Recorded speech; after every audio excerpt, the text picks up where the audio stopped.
Hi friends, 2024 ഒരു പുതുവർഷത്തിലേക്ക് നമ്മൾ കടക്കുകയാണ്. നമുക്ക് നമ്മുടെ വിലപ്പെട്ട സമയവും വിലപ്പെട്ട ഊർജവും എന്തിനൊക്കെ വേണ്ടി ചെലവഴിക്കാം, അല്ലെങ്കിൽ എവിടെയൊക്കെ ചെലവഴിക്കാൻ പാടില്ല എന്നതിനെക്കുറിച്ച് കുറച്ച് കാര്യങ്ങൾ പറയാൻ വിചാരിക്കുകയാണ്. ഞാൻ doctor Rajani, functional medicine, Insight Health, Thrissur. ആദ്യമായിട്ട് നമുക്ക് പറയാനുള്ളത്, നമ്മളുടെ വിലപ്പെട്ട സമയവും ഊർജവും അത് ചെലവഴിക്കുമ്പോൾ നമുക്ക് താങ്ങാവുന്ന ആൾക്കാർക്ക് വേണ്ടി മാത്രമേ അത് ചെലവഴിക്കാൻ പാടുകയുള്ളൂ.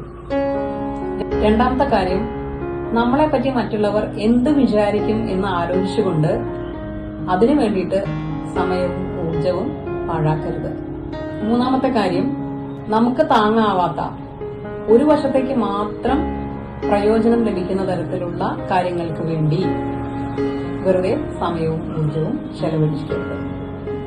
നമ്മളെ എപ്പോഴെങ്കിലുമൊക്കെ ആവശ്യമുള്ള ആൾക്കാർക്ക് വേണ്ടി നമ്മുടെ വിലപ്പെട്ട സമയവും ഊർജവും പാഴാക്കരുത്. നമ്മളുടേതല്ലാത്ത പ്രശ്നങ്ങൾക്ക് വേണ്ടി വേറെ പലരുടെയും പ്രശ്നങ്ങൾ നമ്മുടെ പ്രശ്നങ്ങളാക്കി എടുത്തുകൊണ്ട് അതിനുവേണ്ടി വെറുതെ സമയവും ഊർജവും ചെലവഴിക്കരുത്. നമുക്ക് എന്തെങ്കിലും ഒരു ബുദ്ധിമുട്ടുണ്ടാകുമ്പോൾ ആ താൽക്കാലിക കാര്യത്തിൽ നിന്ന് ഒഴിവാകാൻ വേണ്ടിയിട്ട്, പ്രത്യേകിച്ച് പ്രയോജനമൊന്നുമില്ല അങ്ങനെയുള്ള കാര്യങ്ങൾക്ക് വേണ്ടിയിട്ടും ഊർജവും സമയവും പാഴാക്കി കളയരുത്. അതുപോലെ തന്നെ നമ്മളുടെ വിലപ്പെട്ട സമയവും ഊർജവും നമുക്ക് താല്പര്യമുള്ള പല കാര്യങ്ങൾക്ക് വേണ്ടി നമ്മൾ ചെലവഴിക്കുന്നുണ്ടാവും.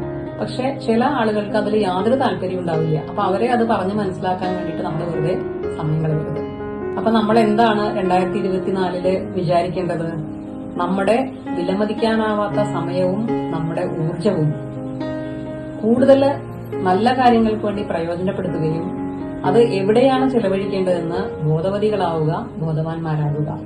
എല്ലാവർക്കും നല്ല ഒരു 2024 ആശംസിക്കുന്നു. നല്ലൊരു ബ്രൈറ്റ് ഫ്യൂച്ചർ, നല്ല സന്തോഷമുള്ള ദിനങ്ങളും നല്ല സന്തോഷമുള്ള ഒരു വർഷവും ഉണ്ടാകട്ടെ എന്ന് ഇൻസൈറ്റ് ഹെൽത്തിന്റെ ടീമിലുള്ള എല്ലാവരും ചേർന്നുകൊണ്ട് ആശംസിക്കുകയാണ്.